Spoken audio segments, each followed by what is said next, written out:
Hello, and welcome back to another great video. To any new visitors that are coming to the channel, make sure you like the video, you subscribe this particular channel. We are three more subscribers away from reaching our 10 subscriber mark.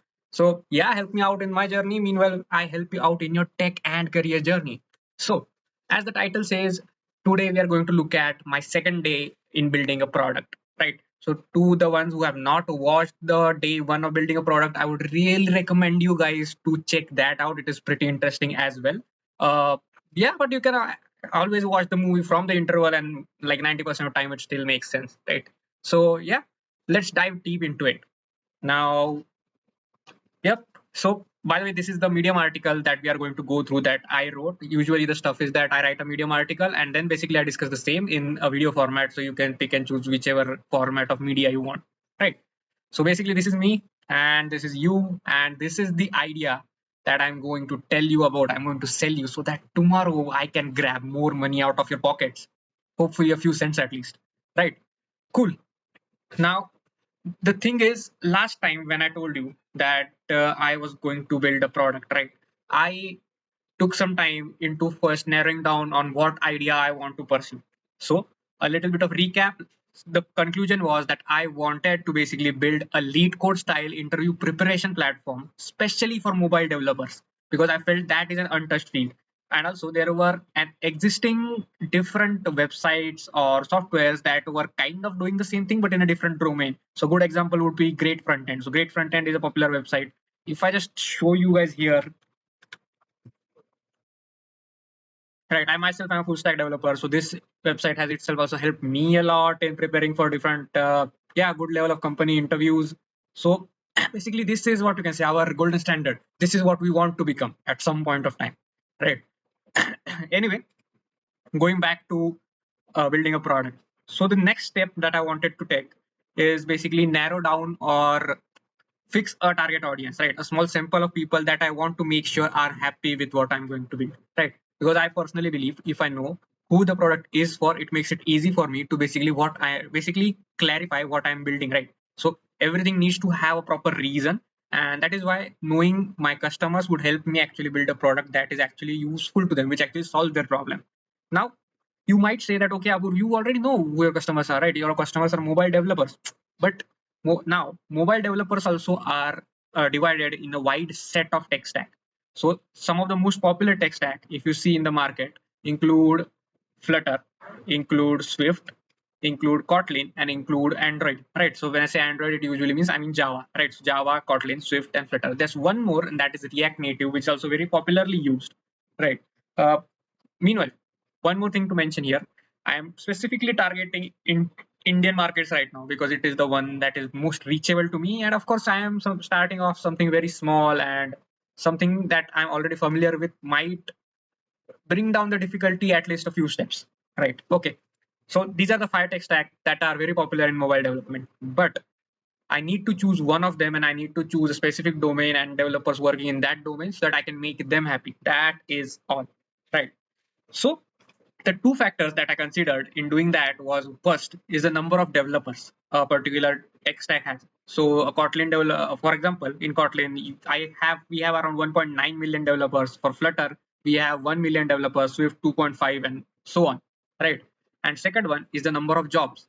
Now these two factors are very important because we are trying to build an interview preparation platform. An interview preparation platform is usually most correlated with the difficulty of cracking the interview. That is how we will be measuring success rate, right? So how does the difficulty is affected of a particular domain, of a particular job, of a particular tech stack? Certainly there are, finally it all comes down to two things, right? How many people are applying for the jobs and how many openings there are, right?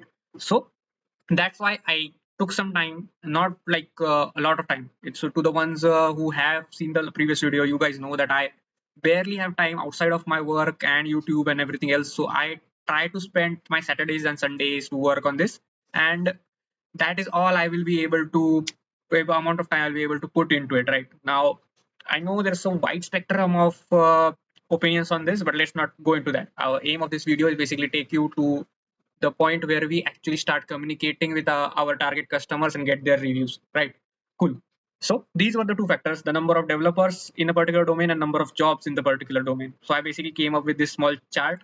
You might be observing that there is no React Native in this particular table. The reason being, I didn't was not able to get enough data or enough credible data around React Native, the number of devs and number of jobs in the market. So I basically gave up on the plan of going forward with React Native since I do not have enough knowledge about it. Now, out of these four, right? Out of these four, I wanted to choose something that, how can I say, that does not have a huge gap between number of jobs and number of developers, right? Not more about, I initially thought that I should take a ratio into consideration, but if you really think about it, if the ratio here does not make that much sense. I personally feel the difference between actual number of people, that difference between number of jobs and number of developers is something that measures the difficulty more correctly, right? So if you clearly look at the numbers, the one of the biggest or not biggest, one of the best performing domain I felt was Flutter, right? Because the gap between the developers and the job listings is not that much as compared to when you see something such as Java, right? So Java has 5.9 million jobs and only 1,000 job openings. Similar, Kotlin, around 2 million developers and they have around 300 listings, which is very less. Further, you will see similar stuff for Swift as well. But here, I would not say that Flutter really outperforms them with a big difference. But if I have to choose something, the best bet seems to be Flutter, right? Now, finally, I myself have no idea. I'm just taking a shot in the dark, but at least I would say that it's an educated guess. Another benefit of going towards Flutter is because it is a cross-platform technology. So if you look at Java, it is specifically for Android. If you look at Kotlin, it is specifically for Android. If you look at Swift, it is specifically for iOS and Apple developers, right? And then Flutter is the only one out of these four which is cross-platform, right? So I believe it has a good chance in staying in the market. Plus, it is backed by Google. So then again, it is one more reason to stick with it. Cool. Now we know what tech stack are we targeting, right? Then the next step I wanted to make sure that I know is the MVP. Now, to the people who do not know what a MVP is, so MVP basically stands for a minimal viable product, right? It is basically a prototype or a smallest version of your product that can provide value to your customers. Now, to keep it very simple, it is basically a small project with a very few and selected number of features that show or express the soul of your product, which give your potential customers a taste of what you will be offering, right? Usually this is done so to get a quick feedback from your customers and understand whether you are in line with what is actually needed in the situation. Cool, right? So for this, before deciding upon what features I want to make, I needed to first understand a little bit about how mobile developer interviews are structured, right? So I myself am not a mobile developer. I am a full stack developer, which includes usually web development with front end, back end, and other stuff such as DevOps, right? But or even system design. But none of these stuff specifically, I have never given an interview regarding mobile development. So I went over to other websites such as LeetCode and Coding Ninjas and some other places where you would easily find n number of iOS, Flutter, and other mobile developer interviews and everything. Now, the pattern was pretty much similar to any tech interview. There were two types of main rounds you would see. One are the theoretical interview rounds, or usually you can also see people calling them as development rounds, right? So there they basically ask you theoretical questions, they ask you concepts, they test how good you are with your foundations and everything, right? So those were one type of interviews that were very popular, and usually startups and mid-sized companies were very much interested in them. Other version of it were coding rounds. In coding rounds, there were some of them who would give you an assignment. Other ones were like machine coding rounds that will make you make a app in front of the interviewer, and like basically a pair programming round. And then the common DSA rounds and CP rounds, those are always there, right? So these were the few types of rounds. Now, out of these, I wanted to choose something that was easiest for me to implement because we are building an MVP. We want to create value to the customer with minimal amount of effort and least amount of time spent. So I focused on theoretical interviews, right? You will ask me why? Because theoretical interviews are usually basically question answers on some existing concepts regarding Flutter, right? Now for this, if you go to the internet, the first thing or a few of the first thing that you would search is Flutter interview questions.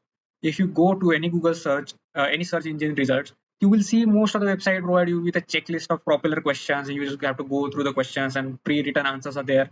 And basically, you need to mug them up and pray to God that something out of this list comes in the interview, and you will be able to burp everything out, right?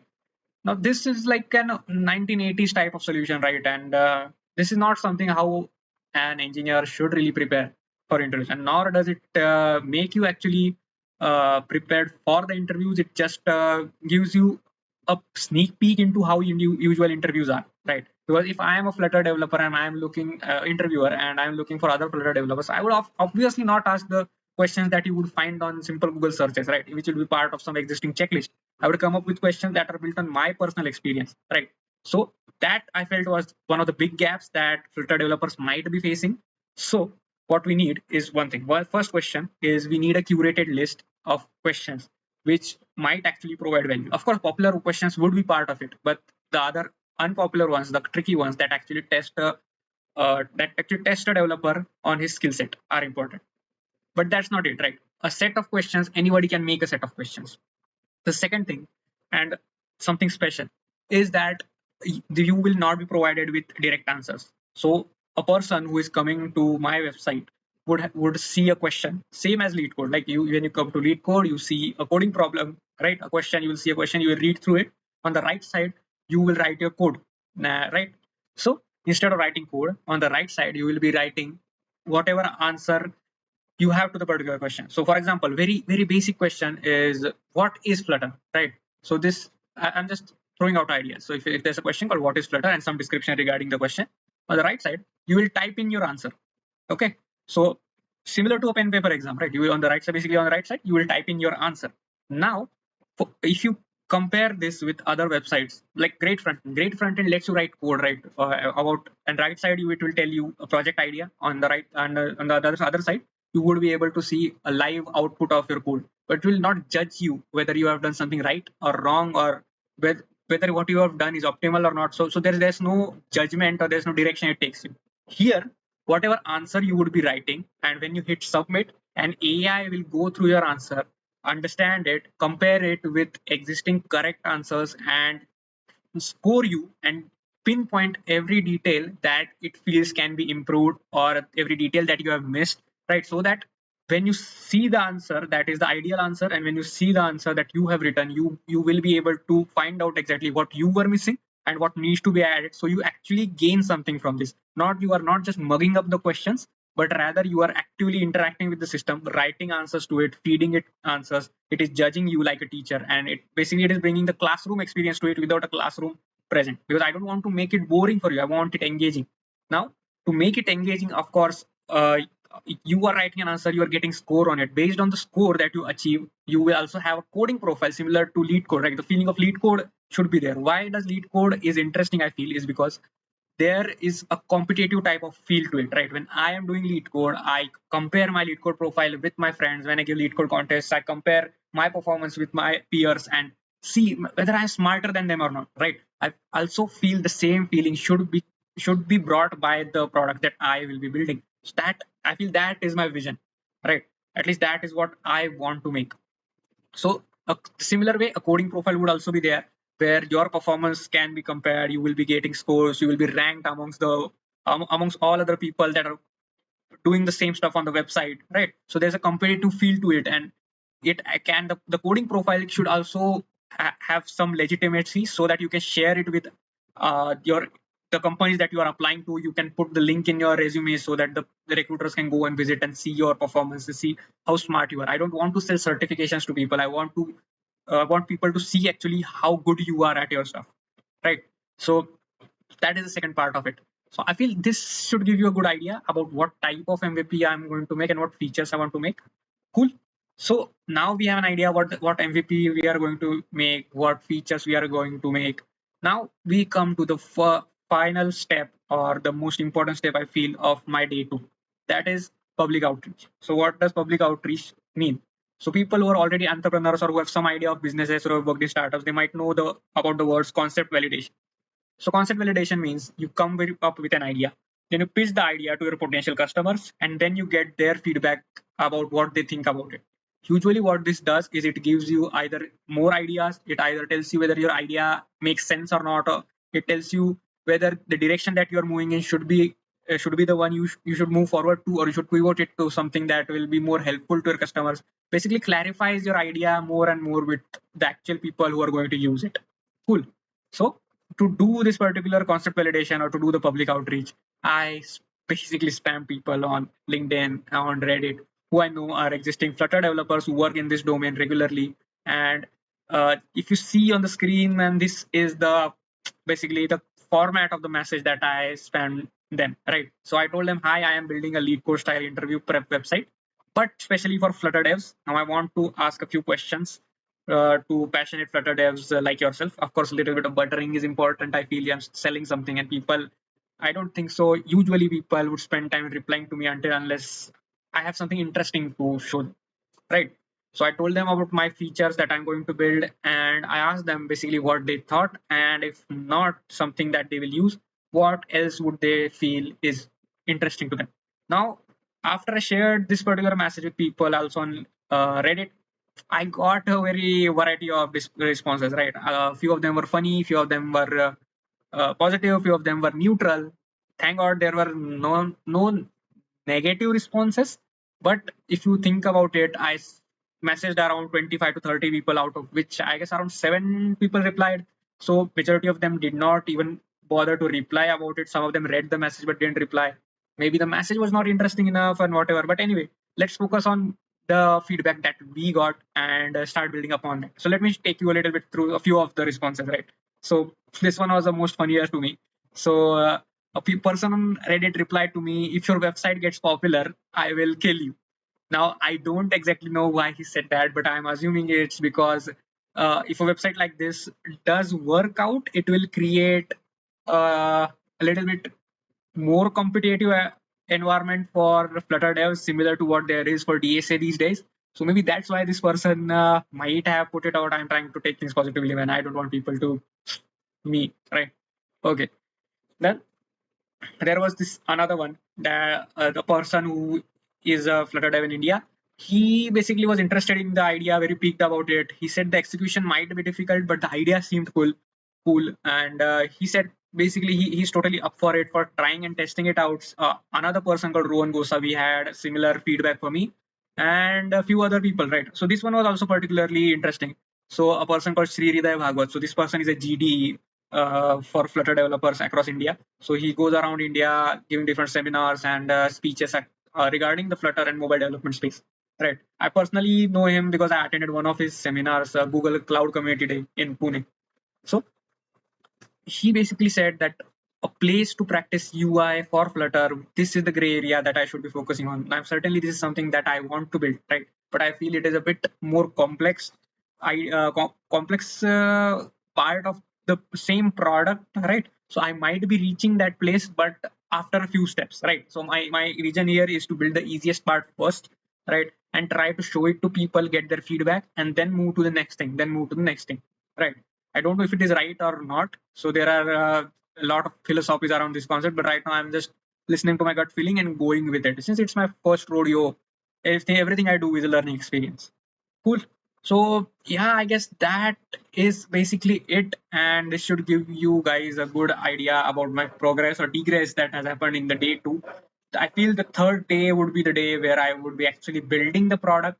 Now there are a few ideas that I have in mind, but let us discuss that in day three of building a product. Make sure you hit likes, click the subscribe button. Also, I will be putting the link of this Medium article and the whole series basically in the description. So you, if you want to check it out, just click on it and yeah, give me some views, man.